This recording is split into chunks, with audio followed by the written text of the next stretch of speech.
Hey guys, welcome back to another video. Guess what we are doing today? We are doing a thing called auto clicker.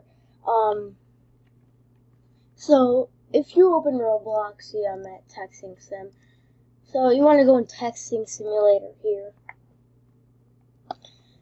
And if you are at the screen recorder, press F11 to go full screen. Because it'll just go crazy, fall out, like it'll go all your tabs, even your files. So what you want to do is, oops, I'm going to do this real quick. See this thing called auto clicker. You want to go to this thing called SourceForge, and then you type auto clicker. Then you want to say download, and see at the bottom left of your screen there. You want to click on that, and it'll say this. And then you want to delete those zeros, and it'll be 1 millisecond.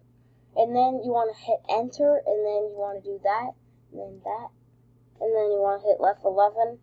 See this, guys? Look at that. Look at that, guys.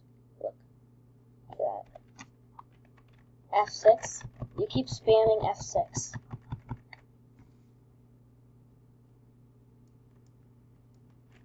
You want to close your tabs and stuff. It'll go crazy, though. You see this, guys? Look at that. It's absolutely ridiculous, right? And then, if you want it to turn off, you click F6 again on your keyboard. And there you go. Thank you guys for watching. I'll see you in the next video. Bye.